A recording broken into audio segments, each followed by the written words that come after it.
นี่คือภาพสวยงามบริเวณหน้าผาทำที่บ้านอ่างตำบลนาตาลมีหน้าผาแบบนี้ได้บริเวณทำที่บ้านอ่างตำบลนาตาลมีน้ำตกน้อยแบบนี้ได้บริเวณหน้าผาทำที่บ้านอ่างตำบลนาตาล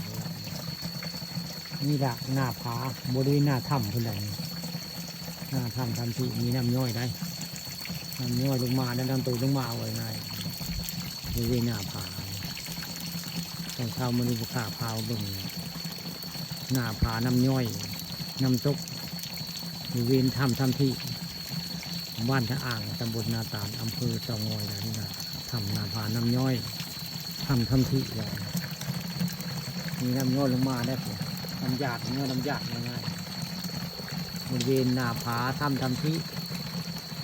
บ้านนาอ่างตำบลนาตาลได้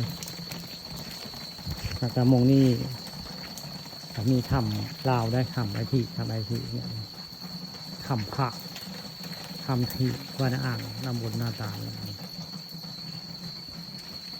นี่จะทำเพิ่นละนี่ใครมาจักความทำที่กับมงนี่ละทำที่บ้านนาอ่าง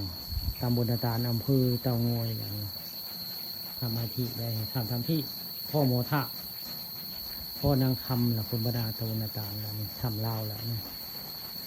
ข้างในจะมีทางเข้าทำได้แต่มันมีใครเข้าได้ดอกจ่ายที่ง่ายเข้าได้ทำเป็นที่ทางเข้าทำนะทางเข้าทำนะที่ทางห้อยเหินไปแล้วก็ลุกลงไปเลยเด็กกับก็มีนะทางเข้าทำซึ่งเนี่ยซึ่งหน้าซึ่งหลังเข้าซึ่งหลังพระเนี่ยด้านหลังของพระเนี่ยด้านหลังของพระคือทางเขาทำทางเขาทำพระทำที่บ้านอ่างตำบลนาตาลเนี่ยเจ้ามันมีพระเอาภาพสวยงามเนาะมาให้เบิ่งบริเวณถ้ำพระไอที่อยู่บ้านอ่างตำบลนาตาลเลยทำพระไอที่แหละใครไปจักผู้ค้าป่าหม้อสงครามพาชมพาเบิ่งพามาชมอะไรทำที่ที่บ้านอ่างตำบลนาตาลนะครับสวยงามบรรยากาศขักไปเรียกว่าเหมาะที่ครับมาปีกวิเวกไว้ง่ายในถ้ำนี่ทำอะไรที่ใครชอบปีกวิเวกก็จะพึ่งมีเสน่ห์ได้มีเสน่ห์ได้มีเสน่ห์ได้เลยแต่เจ้าเอามาวางไว้เห็ดเอาปะไว้นานแล้วเสน่ห์หมองนี่คือคุณแสดงผู้จะทราบเพิ่นละเห็ดสร้างไว้ง่ายมีตั้งนานแล้วเนี่ยครูทั้งเทิงเป็นวัดได้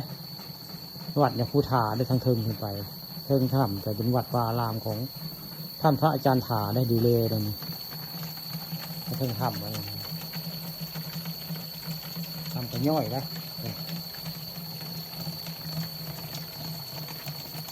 น้ำย่อยลงมาด้วยเทิงเป็นถ้ำย่อยน้ำย่อยลงมาบริเวณร่างถ้ำกันย่อยมากแบบนี้นะนี่แหละทำที่บ้านอ่างตำบลนาตาลมีน้ำย่อยน้ำพาได้ทำเราถึงงามสั่งพระไว้ดูหลางามได้พักไว้ง่ายนี่แหละทำที่บ้านอ่างตำบลนาตาลนอกจาโดยผู้ค้าปานคำพาชม